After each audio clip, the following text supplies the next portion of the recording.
Bien-aimés, je voudrais vous bénir dans le nom du Seigneur Jésus-Christ. Et je voudrais vous dire que nous allons rentrer dans un autre sujet aujourd'hui, parce que nous avons déjà compris quels sont ceux qui sont appelés à être prêtres ou ministres dans l'Église ou dans l'Ancien Testament, ou ceux aujourd'hui qui doivent porter la parole, n'est-ce pas, du Seigneur Jésus-Christ. Nous avons bien compris que la femme est prophète, l'homme est prophète dans la Nouvelle Alliance. La femme est sacrificateur, l'homme est sacrificateur dans la Nouvelle Alliance. Mais le ministère de la parole est réservé aux hommes. Voilà. De même que dans la loi de Moïse, le ministère, c'est-à-dire dans la loi de Moïse, les prêtres étaient des hommes. Ceux qui étaient dans la présence de Dieu, n'est-ce pas, étaient des lévites, mais des lévites fils, des lévites mâles. Donc, ça a toujours été comme ça. C'est pourquoi trois fois dans l'année, Dieu demande à ses fils, aux hommes, de se présenter devant lui. Donc, il y avait la fête, parce que les hommes devaient se présenter devant Dieu, n'est-ce pas, en Israël, 3 fois dans l'année. Ça vous dit combien est important le fait que ce soit un homme qui soit souverain sacrificateur, le fait que ce soit un homme dans l'Ancien Testament qui soit sacrificateur. Et aujourd'hui, l'adoration, elle a changé. C'est que Christ aujourd'hui dans l'Église, c'est lui qui est le souverain sacrificateur à perpétuité. Ça veut dire qu'il est éternel. On n'aura plus un autre souverain sacrificateur.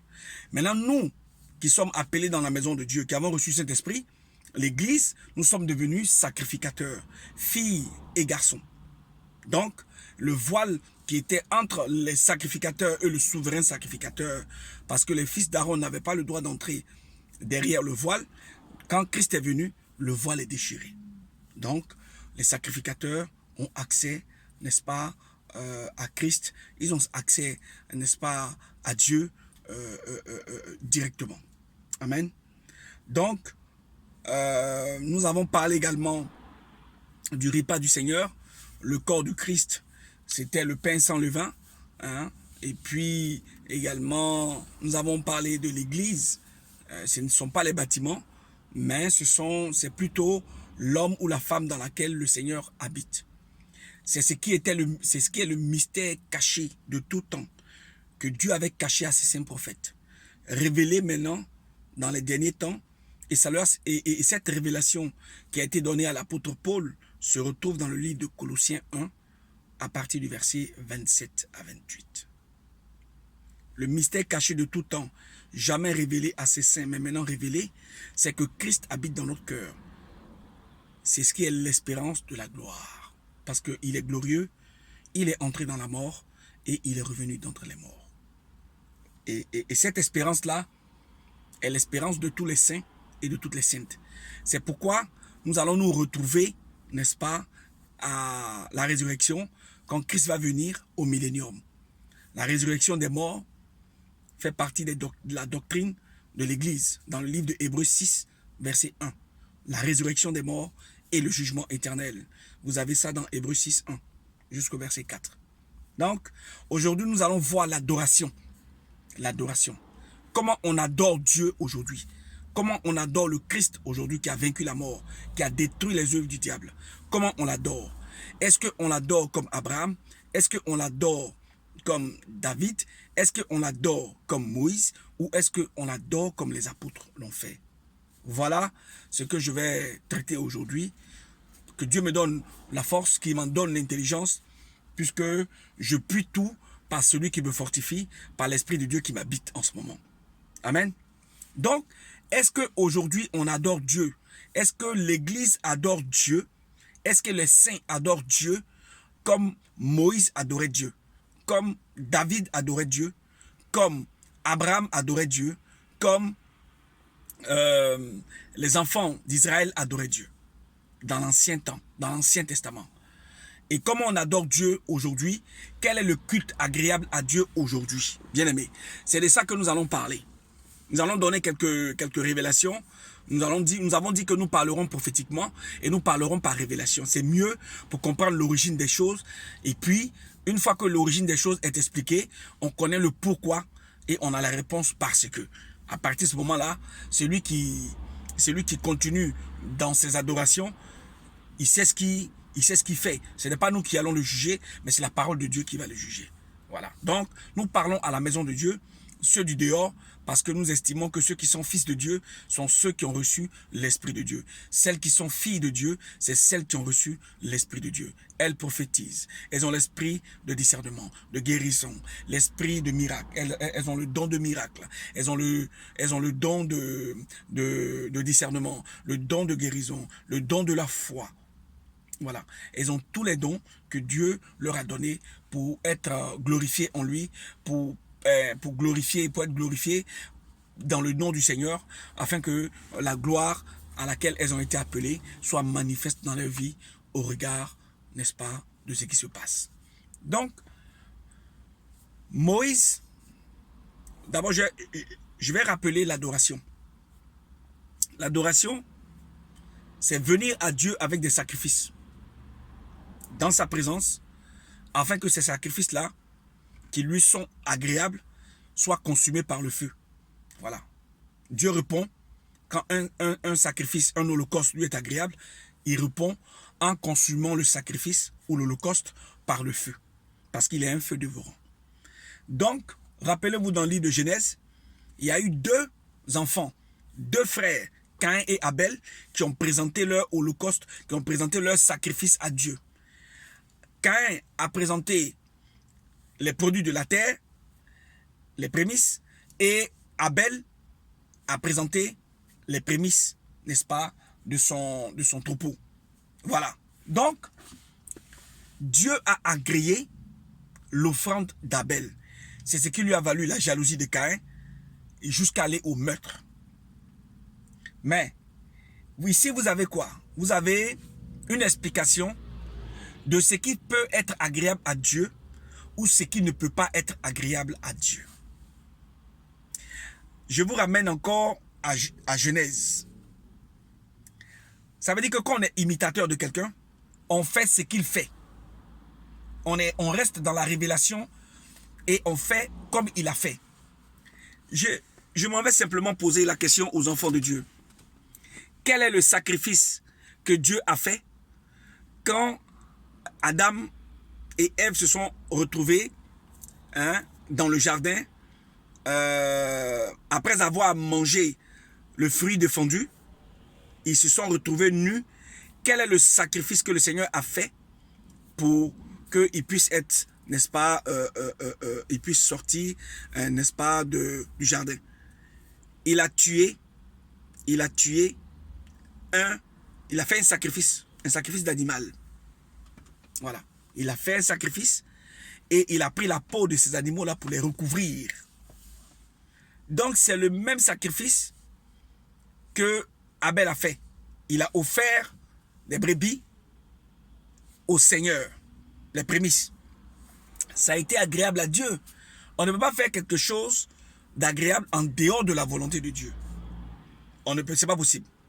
Mais si on n'explique pas le pourquoi Dieu a agréé le sacrifice d'Abel et il a récusé, il a réprouvé, il n'a pas voulu, n'est-ce pas, du sacrifice de Caïn, les raisons sont là.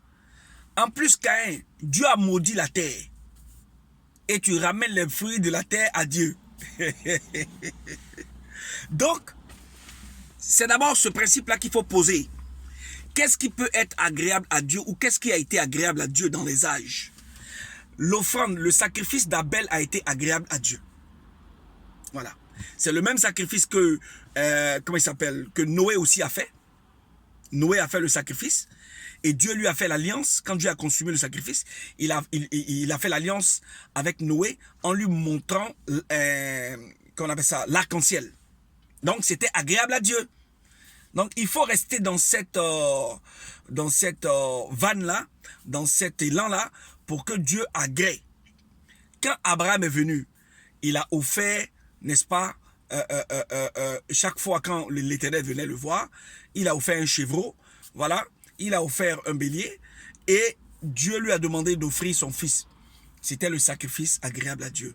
Mais Dieu a remplacé Isaac par l'agneau, par son agneau céleste, qui est le Christ. Voilà. À la place d'Isaac, Dieu va donner le Christ, qui est son agneau céleste. Et c'est ce qui s'est matérialisé plus tard. Mais nous allons step by step. Nous disons ceci, qu'aujourd'hui, quel est le sacrifice qui est agréable à Dieu? Quand Moïse est venu, il a établi le principe d'adoration, puisqu'il a dit à Salomon, à Pharaon, que nous allons adorer le Seigneur. Nous allons adorer notre Dieu. Donc Dieu leur a donné l'occasion de les adorer et comment on doit l'adorer. Donc, on n'adore pas Dieu en dehors de ses préceptes, en dehors de ses commandements, en dehors de la manière dont il veut qu'on l'adore, pour parler simplement. On adore Dieu selon que Dieu l'a ordonné et comment Dieu veut qu'on l'adore. C'est ce principe-là qui va guider notre développement jusqu'à la fin. Donc, Dieu a demandé à Abraham de trouver des ouvriers en qui il a mis, n'est-ce pas, son esprit et son intelligence, qui allaient faire le tabernacle d'adoration, le lieu, la tente de la rencontre avec Dieu et ses fils. Voilà. Mais Dieu dit que dans la tente d'assignation qu'ils vont faire, personne ne rentre dedans. Et même Aaron ne rentre pas tous les jours dedans. Il lui a montré comment il devait rentrer et quand est-ce qu'il devait entrer dans le lieu très saint. Donc, toujours est une question d'obéissance. Dieu donne des principes, on obéit à ces principes. Et nous sommes dans sa grâce. Nous sommes dans sa bénédiction. Nous lui sommes agréables. Donc, pour être pardonné, parce que c'était là la fête d'expiation des péchés, chaque année, pour être pardonné, il fallait offrir un bélier à Dieu et un taureau pour le souverain sacrificateur, parce qu'il est un homme, il est mortel. Et pour le peuple, on offrait un bélier et 2 taureaux. On tirait au sort un bouc. On offrait 2 boucs et un bélier pour le peuple. Et on tirait au sort, on tirait au sort un bouc sur lequel venait, par le transfert, par l'imposition des mains, n'est-ce pas, sur la tête de ce bouc-là, tous les péchés des enfants d'Israël. Et puis on sortait ce bouc-là hors des portes d'Israël. Ainsi, chaque année, on reprenait l'exercice. C'est ce qui était agréable à Dieu. Mais ceux qui devaient être à l'exercice, les prêtres ou les sacrificateurs qui étaient dans la maison, dans la tente d'assignation, qui devaient rentrer dans la maison, ils ont été oints par l'huile d'onction.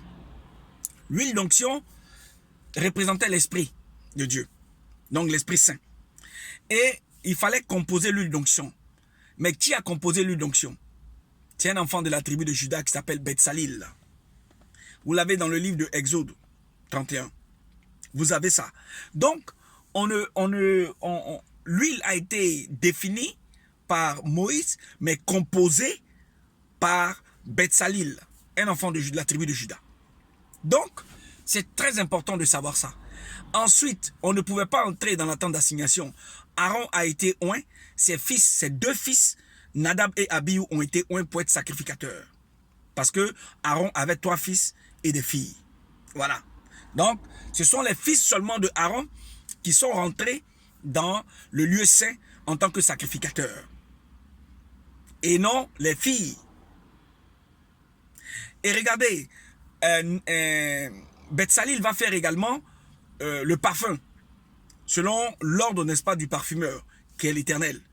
Et c'est ce parfum-là qu'on devait brûler devant l'autel des parfums. C'était le parfum agréable à Dieu.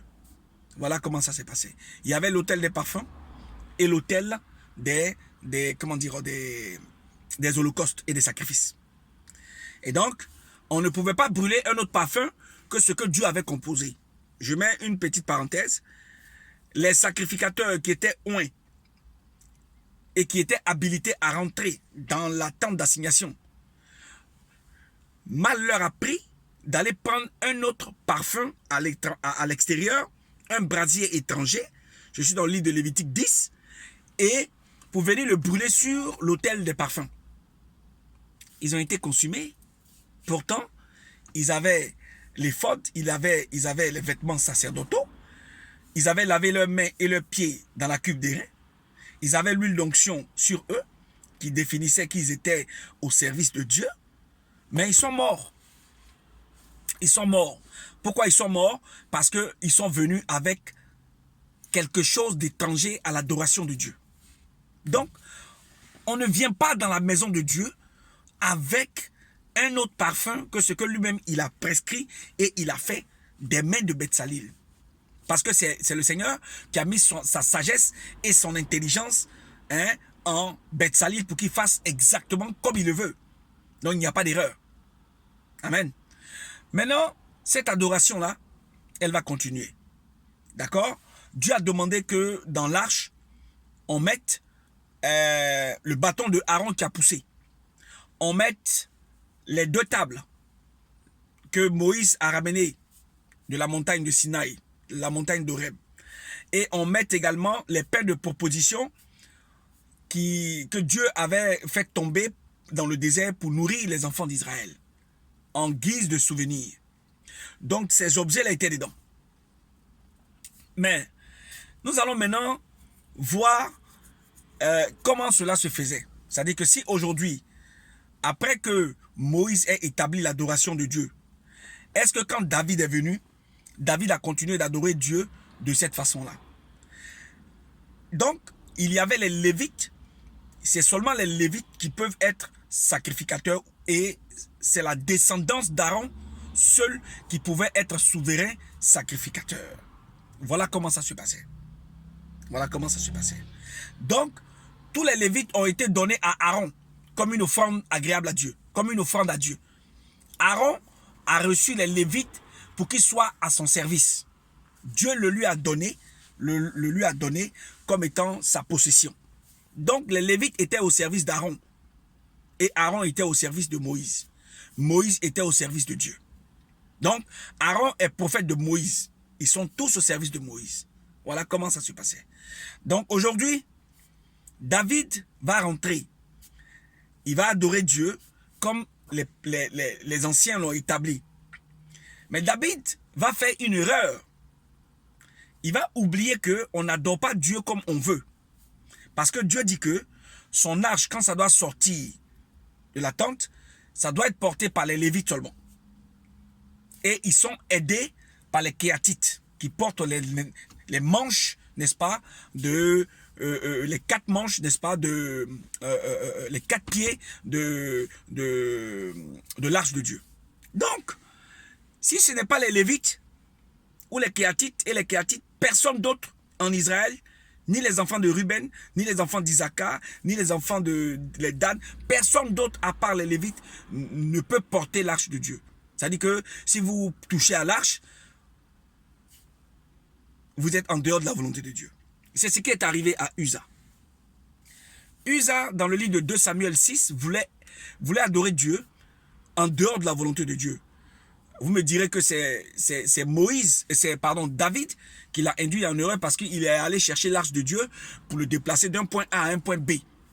Mais on ne déplace pas l'arche de Dieu d'un point A à un point B sans, n'est-ce pas, le concours des Lévites. C'est pas possible. Aidé dans cette tâche-là par les Kéatites. Et Dieu a prononcé, on ne révoque pas la parole de Dieu. C'est pas un homme qui va révoquer la parole de Dieu, fût-il l'homme selon le cœur de Dieu, fût-il un prophète de Dieu, fût-il roi en Israël. N'oubliez pas qu'il était berger. Et quand le prophète Samuel est allé les oindre dans la maison de son père, on est allé le chercher selon la volonté de Dieu.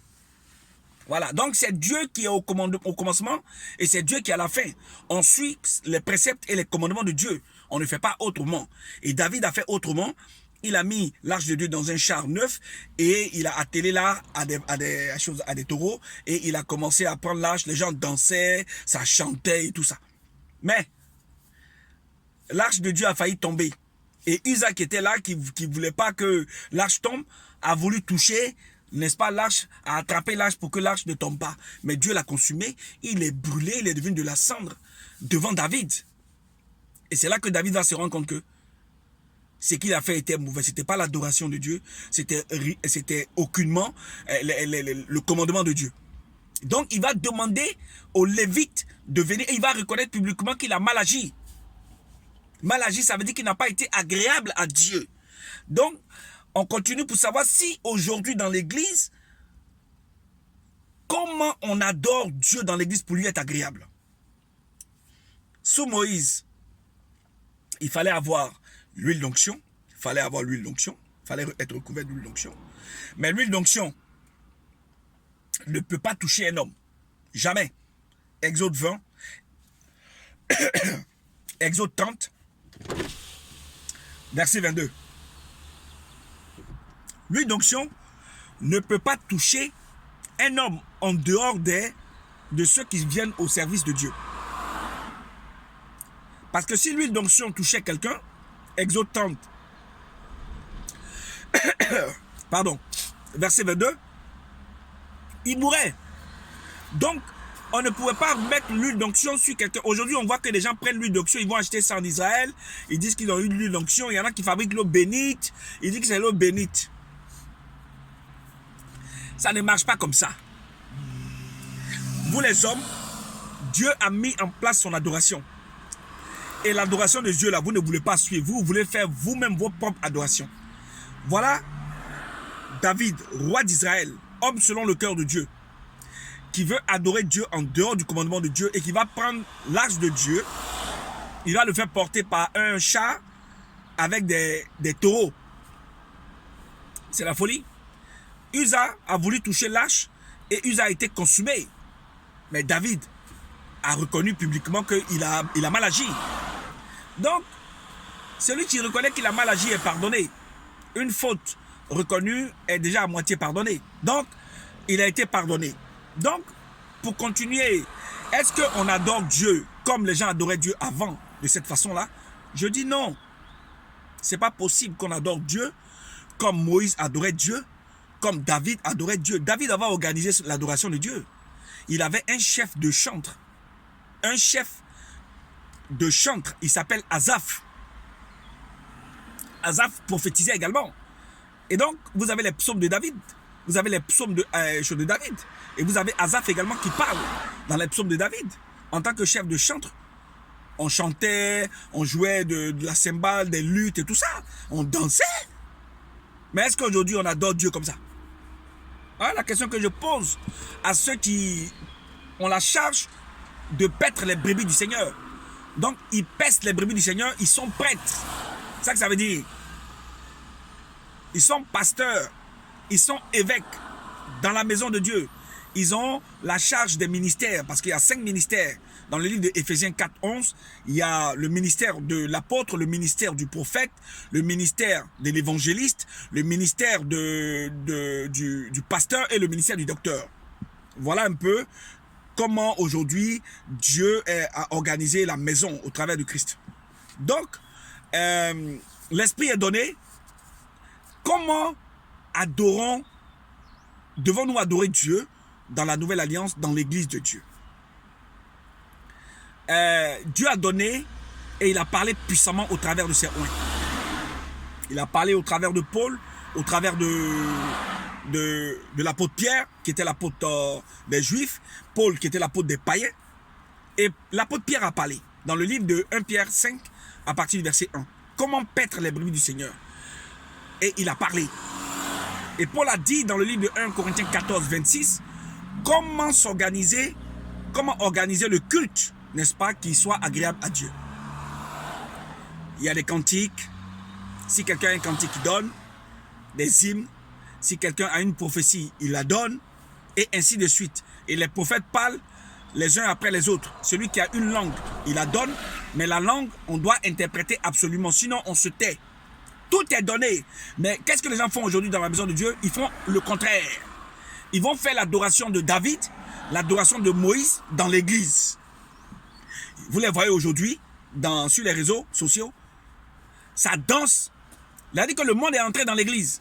Ça danse le dombolo, ça danse toutes les chansons du monde, les danses du monde dans la maison de Dieu.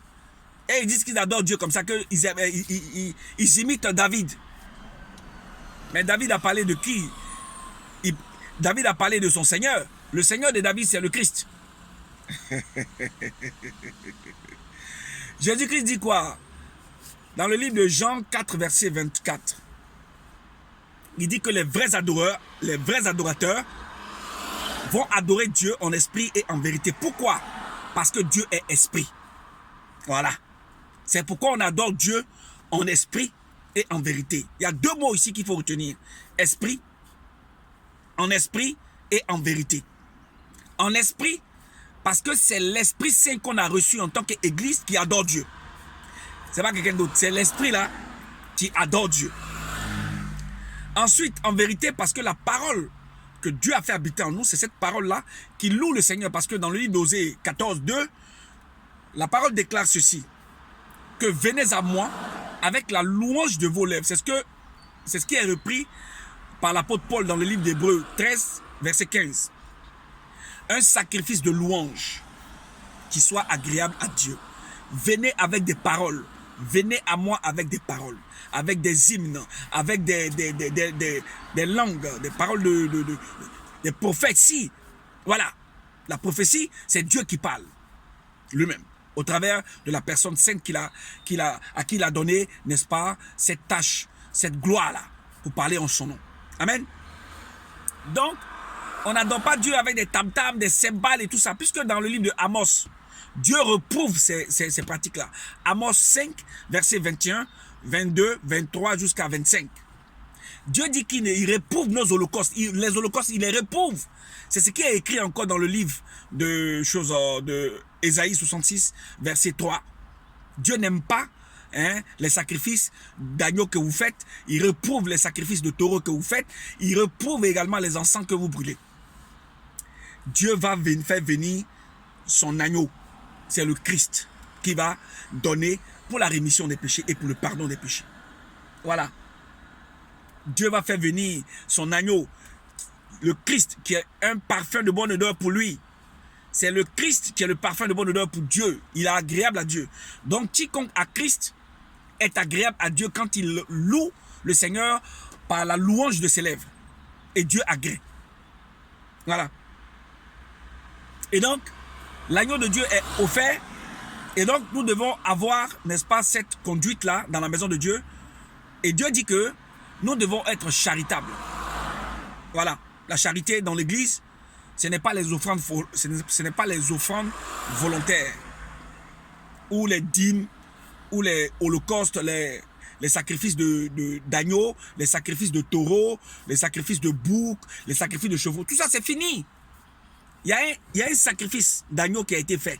L'agneau céleste de Dieu. Dieu a offert son agneau à la place de tous les sacrifices pour l'expiation des péchés, une fois pour toutes. Ça y est, dans le livre de Hébreux 10, verset 14.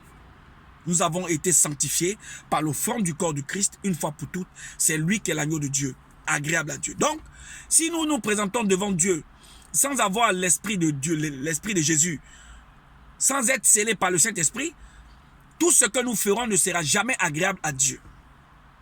C'est comme ça aujourd'hui. Dans la nouvelle alliance, nous sommes agréables à Dieu et nous rendons un culte agréable à Dieu. En ayant l'Esprit de Dieu, le Saint-Esprit, en ayant la parole